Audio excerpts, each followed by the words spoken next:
बहुत सारे हमारे साथी हैं जो वन विभाग से रिलेटिव सवाल कर रहे हैं।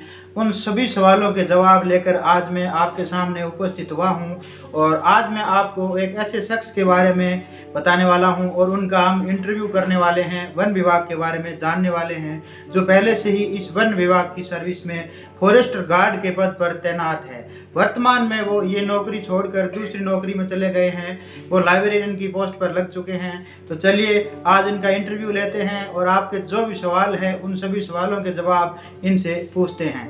तो हेलो एंड वेलकम फ्रेंड, मैं हूं अनिल सारस्वत और आज आपको जिस व्यक्ति से परिचित कराने वाला हूं आप खुद ही देख लीजिए। नमस्कार दोस्तों, मेरा नाम लक्ष्मी नारायण ओझा है। 13 की भर्ती वन विभाग 2013 की भर्ती में वन रक्षक के रूप में चयन हुआ था। मेरा जो अभी भर्ती निकली है 2020 में, उससे पहले मेरा चयन 2011 में भी वन रक्षक के पद पे हुआ था, जो मैंने जैसलमेर OECF वन मंडल से दिया था। लेकिन उसमें अंतिम चयन में मेरा जो इंटरव्यू था उसमें मेरा चयन नहीं हो पाया। उसके बाद 2013 की भर्ती, उसमें मेरा चयन हो गया और मैंने 2018 तक वन रक्षक के पद पे वन विभाग में कार्य किया और उसके बाद मेरा चयन पुस्तकालय अध्यक्ष पद पे हो गया। अभी मैं शिक्षा विभाग में पुस्तकालय अध्यक्ष पद पर कार्यरत हूँ। तो दोस्तों, मेरे मित्र हैं श्री अनिल सारस्वत, जो कि एक चैनल चलाते हैं। तो उनकी रिक्वेस्ट थी कि अभी 2020 में लेटेस्ट ही वन रक्षक और वनपाल पद पे जो भर्ती निकली है उसके विषय में आप कुछ जानकारी हमारे व्यूअर तक पहुंचाएं, जिससे कि उनको आगामी भर्ती में इस भर्ती की कैसे तैयारी करें, उसके क्या क्या सिलेबस होता है, उसमें क्या कंटेंट होता है और उसका मेडिकल कैसे होता है। तो उनके कहने पे मैं आज आपको उनके जो सवाल है उनके मैं जवाब दूंगा। बहुत से जो हमारे इस चैनल के साथी है वो ये जानना चाहते हैं कि क्या फॉरेस्ट गार्ड जो होता है उनके स्टार लगता है? नहीं दोस्तों, मैं आपको बता दूं, फॉरेस्ट विभाग का एक पैटर्न होता है जो कि सामान्यतः अपने राजस्थान में जो पुलिस का पैटर्न है सेम उसी के अनुसार है। उसमें जैसे वन रक्षक का पद है, तो वन रक्षक के पद में कोई स्टार नहीं लगता, सिर्फ बेल्ट और जो पुलिस के जो कांस्टेबल के जो बेल्ट और शूज होते हैं उसी तरह होते हैं, न कोई फीत लगती है और न कोई स्टार लगते हैं। उसके बाद वन विभाग में जैसे पुलिस में हेड कांस्टेबल की पोस्ट होती है, उसी प्रकार वन विभाग में सहायक वनपाल की पोस्ट होती है, उसके फीत लगती है। उसी और पुलिस में ASI की पोस्ट होती है, उसी प्रकार वन विभाग में वनपाल की पोस्ट होती है, उसमें वनपाल के स्टार लगता है और पुलिस के ASI के भी स्टार लगता है। जैसे पुलिस में SI की पोस्ट होती है, उस प्रकार वन विभाग में सेकंड ग्रेड रेंजर की पोस्ट होती है, उसके भी 2 स्टार लगते हैं। और पुलिस में CI की पोस्ट होती है, उस प्रकार वन विभाग में क्षेत्रीय वन अधिकारी प्रथम की पोस्ट होती है, मतलब रेंजर ग्रेड फर्स्ट की, उसके 3 स्टार लगते हैं। तो ये पुलिस का पैटर्न और वन विभाग का पैटर्न सेम है। और उसके बाद पुलिस में जैसे DSP, SP अदर पद हो जाते हैं, उस प्रकार वन विभाग में भी सहायक वन संरक्षक, उप वन संरक्षक, इस प्रकार के पद हैं। और वन विभाग में क्षेत्रीय अधिकारी वन के पद के बाद में कोई ड्रेस कोड लागू नहीं है। अच्छा, बहुत से साथी है जो ये जानना चाहते हैं कि क्या फॉरेस्टर गार्ड या फॉरेस्टर होते हैं उनको गन मिलती है, गन वो सुरक्षा कैसे करते हैं? तो दोस्तों, ये भी आपका एक अच्छा प्रश्न है कि उनको गन का लाइसेंस मिलता है या नहीं। तो देखो क्या है कि वन विभाग का भी अलग अलग हिसाब का, अलग अलग एरिया के हिसाब से प्रोटेक्शन का कार्य उनको दिया जाता है। तो जैसे मरुस्थलीय इलाकों में वहाँ पे इतनी कोई चोरी वगैरह है नहीं, तो वहाँ पे कोई गन की आवश्यकता नहीं है। और जैसे वन्य जीव क्षेत्र हैं, जैसे रणथंभौर है, सरिस्का है, वहाँ पे कुछ प्रशिक्षित कर्मचारी होते हैं वन विभाग को, उन्हीं को ही गन उपलब्ध कराई जाती है और अन्यथा किसी को भी गन उपलब्ध नहीं होती, ना कोई लाइसेंस होता है। लेकिन हाँ, पिछली भर्ती में जो भर्ती हुई थी उसमें वन विभाग के वनपाल और वन रक्षक की जो ट्रेनिंग थी वो पुलिस के PTS में हुई थी, पुलिस ट्रेनिंग सेंटर में पुलिस के कैंडिडेट के साथ हुई थी। तो श्रीमान होप महोदय की रिक्वेस्ट पे उन्होंने उन वन रक्षकों को पुलिस के साथ में राउंड फायरिंग, गन की जो फायरिंग है 303 से .22 से उसे फायरिंग की भी प्रैक्टिस कराई थी। लेकिन वैसे कोई गन का लाइसेंस नहीं होता, लेकिन ज़रूरत के हिसाब से कुछ क्षेत्रों में जैसे रणथंभौर है और है, वहाँ पे वन्य जीव गतिविधियाँ जो अपराध होते हैं उनके रोकथाम के लिए कुछ प्रशिक्षित वन विभाग के कर्मचारी होते हैं, उनके पास गन जरूर होती है। अच्छा, क्या मतलब उनको गन ट्रेनिंग तो दी जाती है गन की या नहीं दी जाती? बिल्कुल, अब जो नया पैटर्न चालू हुआ है उसमें वन विभाग के कर्मचारियों को भी बंदूक चलाने की, उसको सार संभाल करने की, उसमें कैसे राउंड भरे जाते हैं, कैसे फायर किए जाते हैं, कैसे उसकी सफाई की जाती है, कैसे उसकी आड़ ली जाती है, कैसे उसको फायर करना है, वो सारी ट्रेनिंग दी जाती है। अच्छा, बहुत से साथी हैं जो बिहार से हमारे साथ में इस चैनल पर जुड़े हुए हैं, जो बार बार ये मुझसे सवाल कर रहे हैं कि बिहार जो फॉरेस्ट गार्ड होता है या राजस्थान का जो फॉरेस्ट गार्ड है, उनमें क्या अंतर होता है? उनमें कोई अंतर होता है? मतलब हर राज्य के अलग अलग कोई फॉरेस्ट गार्ड में अंतर होता है या एक जैसी सेवाएं होती है? बिहार के जो कैंडिडेट हमें पूछ रहे हैं, वैसे राजस्थान का जो वन विभाग का पैटर्न है वो तो हमें पता है, लेकिन बिहार में क्या होगा वहाँ पे जैसे सब राज्य का अलग अलग पैटर्न होता है। जैसे राजस्थान पुलिस का पैटर्न है, राजस्थान पुलिस में अपने जैसे हेड कांस्टेबल है उनके फीत लगती है, और हरियाणा पुलिस है वहाँ हेड कांस्टेबल के स्टार लगते हैं। तो वो अलग अलग हर राज्य का अपना अलग पैटर्न होता है। तो उसी प्रकार से क्या पता बिहार में वहाँ पे जो वन रक्षक है उसके स्टार लगता हो या कोई और तरह की ड्रेस हो, ब्लैक ड्रेस हो, ब्लू ड्रेस हो, लेकिन अपने राजस्थान में वो खाकी ड्रेस ही होती है। नॉर्मल जो कांस्टेबल पहनता है वही ड्रेस होती है, सिर्फ एक बेल्ट और शूज का फर्क होता है। यहाँ पे जो राजस्थान पुलिस के कांस्टेबल है वो अपना गोल्ड बकल वाला बेल्ट पहनता है, लेकिन अपना वन विभाग का फॉरेस्ट गार्ड है वो ऑफिसर बेल्ट पहनता है रेड कलर का, और शूज भी ऑफिसर शूज रेड कलर के, जो कि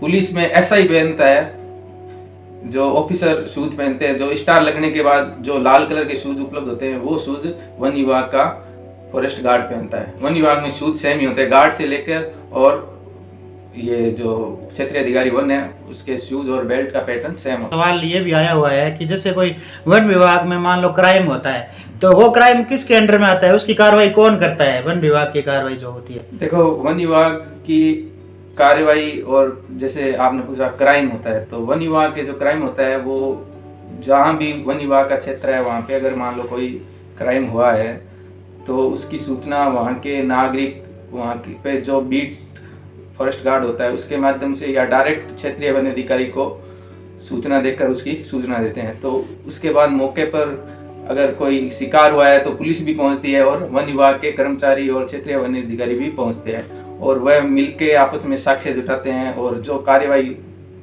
आवश्यक होती है वो दोषियों पे कार्यवाही की जाती है। अच्छा, जिस प्रकार मान लो जैसे सिविल में अभी कोई क्राइम होता है तो वो आईपीसी और सीआरपीसी में उसके तहत कार्रवाई होती है, इसी प्रकार अगर कोई वन विभाग के अंदर कार्रवाई होती है तो वन फॉरेस्ट एक्ट के तहत वो कार्रवाई की जाती है उस व्यक्ति के खिलाफ। बिल्कुल बिल्कुल, वन विभाग का अलग कानून बना हुआ है, वन विभाग के नियम और वन विभाग का एक्ट सब अलग है। वन विभाग में का कानून में पावर जो क्षेत्रीय वन अधिकारी है उसके पास में बहुत ज़्यादा पावर है। वो अपना मुकदमा खुद ही उसको चाहे तो अगर कोई निर्दोष है तो उस मुकदमे को खुद ही कंपाउंड कर सकता है, अर्थात कि वह चाहे वह उसका सुनवाई एक तरह से जज की तरह वो मौके पर ही उसका निस्तारण कर सकता है। फिजिकल को लेके वन विभाग का जो फिजिकल है वो कैसा होता है, और वन विभाग के अंदर जो मेडिकल होता है उनमें क्या क्या होता है, तो उसके बारे में थोड़ा बता दीजिए दर्शकों को, ताकि। तो ये बहुत ही अच्छा क्वेश्चन आपका। आप जो लोग वन विभाग की तैयारी कर रहे हैं तो उनको फिजिकल और मेडिकल ये सबसे टफ, जो इस वन विभाग में लगने के लिए जो अपन अभ्यर्थी तैयारी करते हैं तो उसका एक सबसे मुश्किल पीरियड होता है। तो वन विभाग के फिजिकल के बारे में अगर हम बात करें तो फर्स्ट होता है पुलिस की तरह ही इसमें हाइट, फिर चेस्ट का 5 सेंटीमीटर का फुलाव, ये होने के बाद गार्ड के लिए, फॉरेस्ट गार्ड के लिए अगर हम बात करें तो उसकी हाइट की नाप ले ली जाती है। उसके बाद उसकी चेस्ट की 5 सेंटीमीटर की फुलाव की नाप ले ली जाती है। अगर वो एलिजिबल है तो उसके बाद उसको पैदल चाल के लिए एलिजिबल किया जाता है। तो पैदल चाल लगभग 25 किलोमीटर की पैदल चाल होती है, जो कि उसे 4 घंटे में पूरी करनी होती है। पैदल चाल पूरी करने के बाद में उस व्यक्ति का बॉल, एक जो लेदर की बॉल दी जाती है उसको 55 मीटर तक थ्रो करना होता है। एक लाइन से दूसरी लाइन के बीच में थ्रो करना होता है। तो उस लाइन बॉल को 55 मीटर वो अगर पार कर देता है तो उसके बाद उसके सिटअप होते हैं। 1 मिनट में 25 सिटअप निकालने होते हैं, और सिटअप निकालने के बाद वो पास हो जाता है तो वो अगले चरण में पहुंच जाता है। सिटअप निकालने के बाद उसका वो पास हो जाता है, फिर उसका इंटरव्यू होता है। इंटरव्यू होने के बाद अगर इंटरव्यू में जैसे इस बार अगर वो पूरा कंफर्म नहीं है इसने कि जो अभी चयन बोर्ड भर्ती बोर्ड द्वारा परीक्षा हो रही है तो इसमें इंटरव्यू रखा है या नहीं, पहले जो विभाग द्वारा परीक्षा होती थी तो उसमें इंटरव्यू होता था 10 नंबर का इंटरव्यू, और फिजिकल, और जो फिजिकल के कोई नंबर नहीं होते, सिर्फ उसको क्लियर करना होता है। पेपर और इंटरव्यू के नंबर जोड़ने के बाद जो अंतिम मेरिट बनती है उसके में उसका चयन होता है।